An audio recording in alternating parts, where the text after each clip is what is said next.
Good morning, students. Now coming to complex tissues. These complex tissues are also called vascular tissues. The tissue which is structurally dissimilar but functionally similar, such tissue is called complex tissues. This type of tissue, this is structurally this is similar, or structurally this is dissimilar, okay, but functionally this is similar. Such type of tissue is called complex tissue. Actually, structurally this is represented by different kinds of tissues.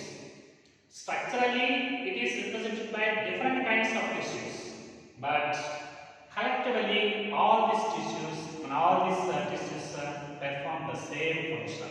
Again, these complex tissues are divided into two types. One is xylem. And this is responsible for conduction of water and minerals. Conduction of water and minerals. This is xylem. And second type of tissue, this is called phloem. This is responsible for conduction of food materials. Conduction of food materials. That is the nature of complex tissues. So, both xylem and phloem constitute complex tissues. Also called, they are also called vascular tissues. Vascular tissues. The plants with these vascular tissues are called tracheophytes. Tracheophytes, also called vascular plants. Vascular plants are pteridophytes, gymnosperms, and angiosperms. Anyhow, complex tissues are two types: xylem and phloem. Xylem is responsible for conduction of water and minerals. Similarly, phloem is responsible for the conduction of food materials, organic solids, or food materials. Both constitute vascular tissues. Plants with vascular tissues are called vascular plants or tracheophytes. First tracheophytes are pteridophytes, then gymnosperms and angiosperms. Students, now coming to the point, first one, xylem. Now coming to xylem. This xylem is also called hydrome. Xylem is also called hydrome. The term xylem was coined by K. Nageli. That is the xylem. Xylem is also called hydrome because it is responsible for the conduction of water and minerals. The term xylem was coined by scientist K. Nageli. This type of xylem is represented by four kinds of tissues. Four kinds of cells are there. One is called tracheids. One is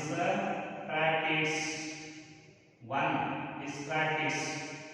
Okay. Second one is vessels. Second one, vessels.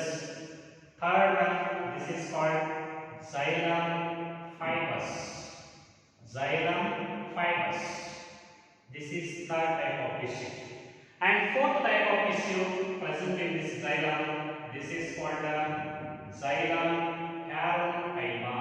In this way, there are total four kinds of cells. One is tracheids, two vessels, three xylem fibers, four xylem parenchyma. Okay, xylem tracheids are dead cells. Xylem vessels are also dead. Xylem fibers are also the dead cells.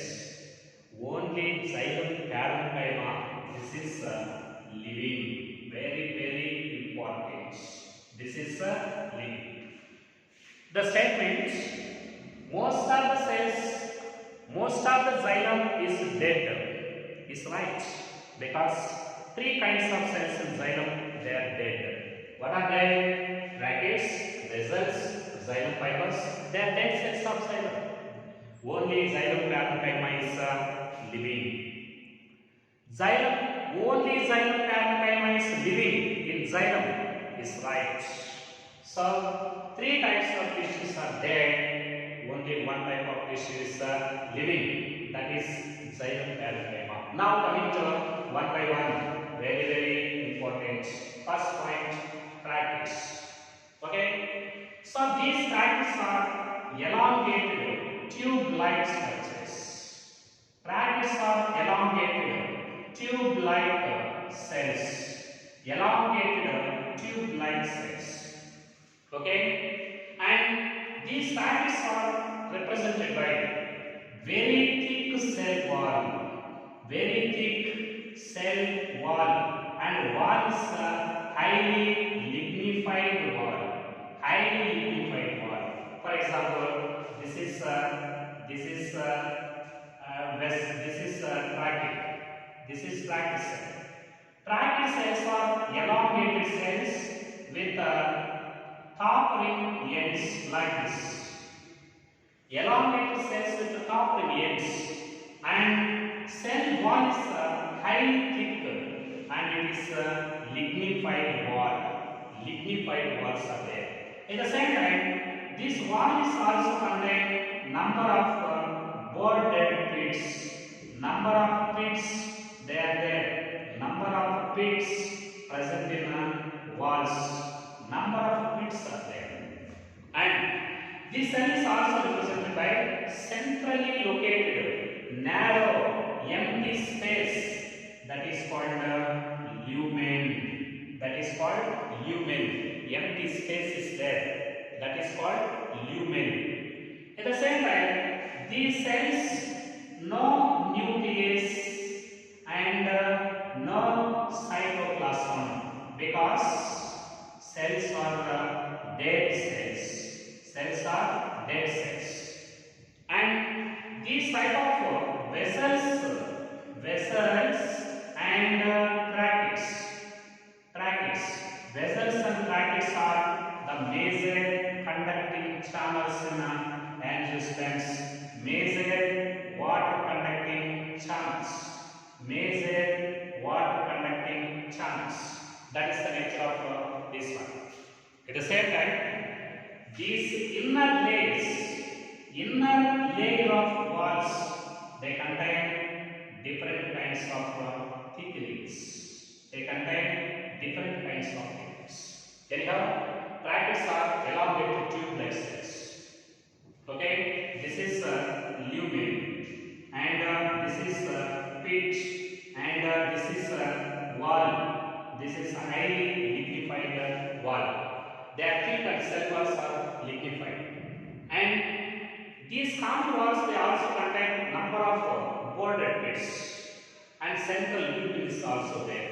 No nucleus and no cytoplasm, and they are dead cells. Vessels and tracheids are the major water conducting channels of angiospermic glands. These inner layers of the wall, they contain different thickenings in different pattern. Such type of cells are called tracheids. Now coming to second one, vessels. Okay, these vessels are characteristic features of only angiostems. Vessels are present only in angiostems. Vessels are present only in angiostems. This is the characteristic feature of angiostems. Here, the vessels are elongated. They are long tube-like structures. Elongated long tube-like structures. Like this, elongated long tube-like structures. Elongated long tube-like structures like this. Here, these tubes are, vessels are made up of number of individual cells. These called vessel members. Vessel At the same time, the cross walls present between the vessel members. For example, this is the cross wall. For example, this is the cross wall. These cross walls of vessel members, they are represented by number of perforations. These allow the water movement through them. Number of perforations are present in the cross walls like this. These cross walls of vessel members, they are called perforation plates. They are called perforation plates. And wall is highly thickened and highly thick, and this is lignified walls. Highly thickened walls are there. This is highly thickened wall, and it is made up of lignin, and it is also represented by number of pits.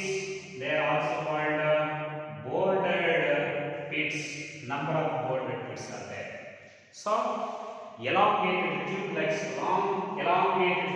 structures consisting of many individual cells arranged end to end called vessel members.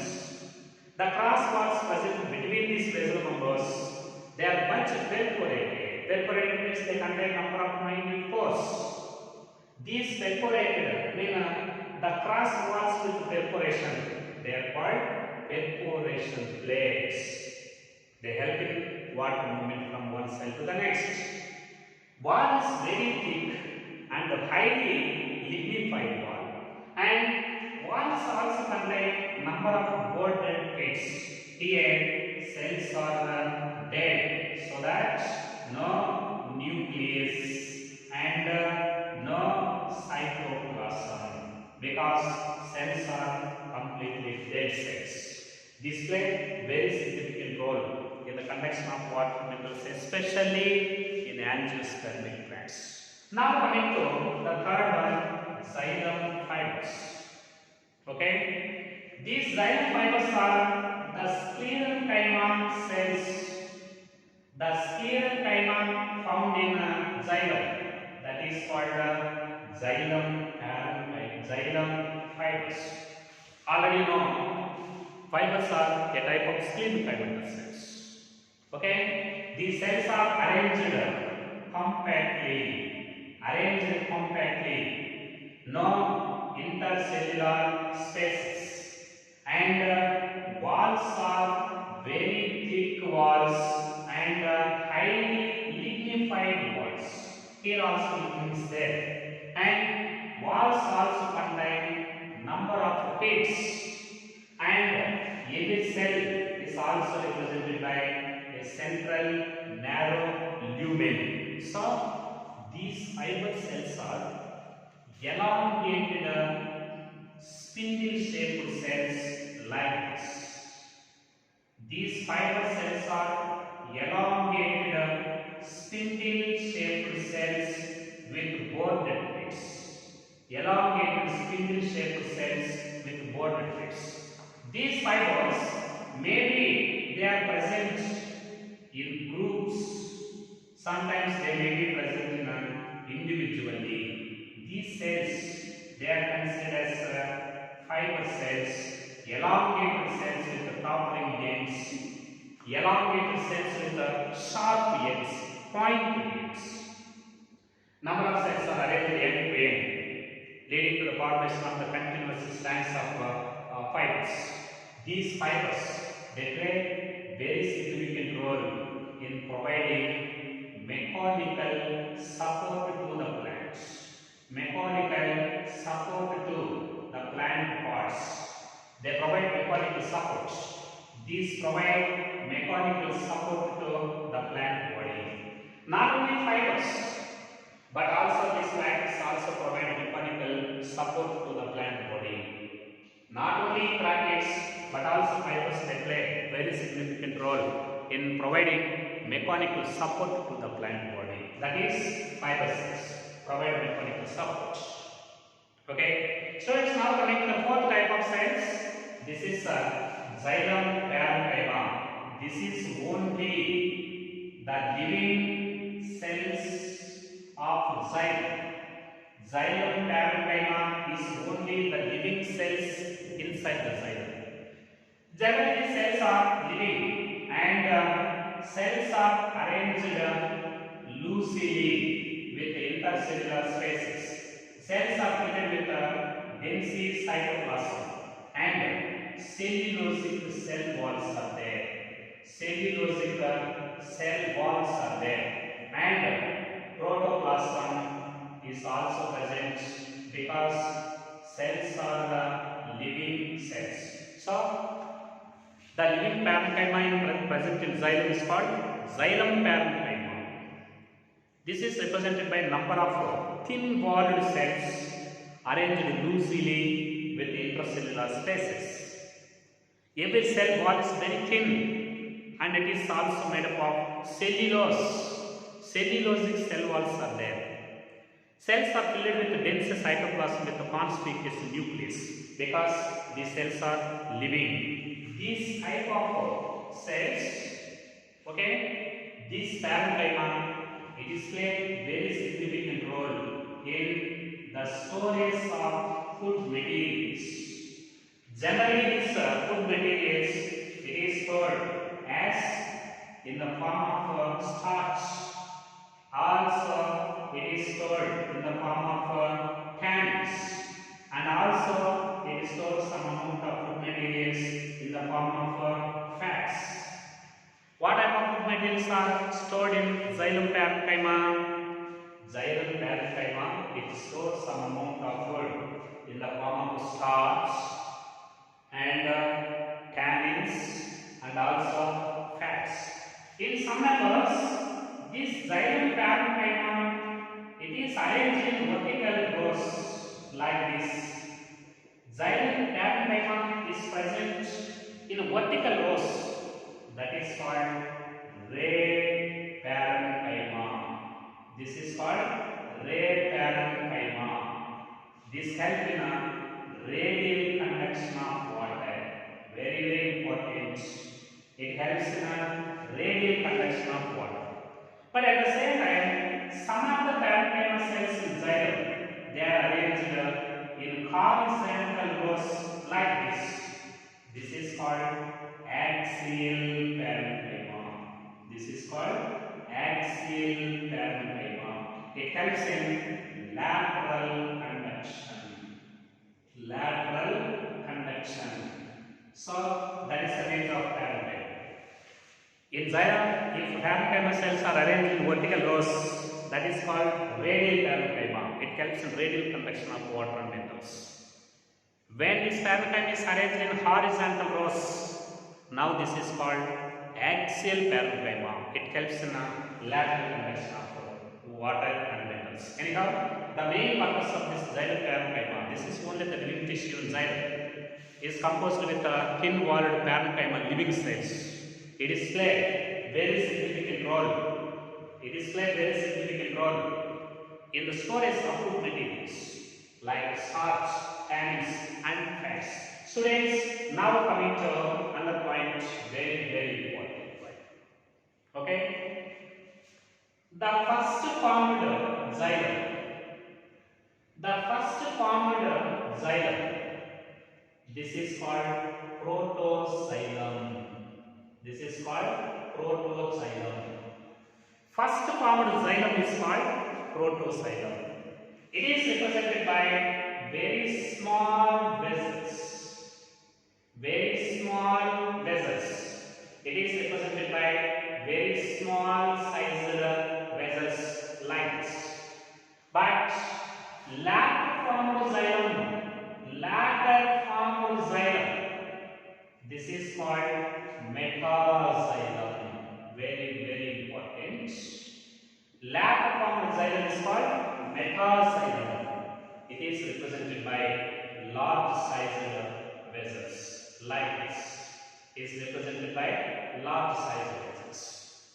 Okay? In case of stems, very, very important. In case of stems, for example, this is the stem.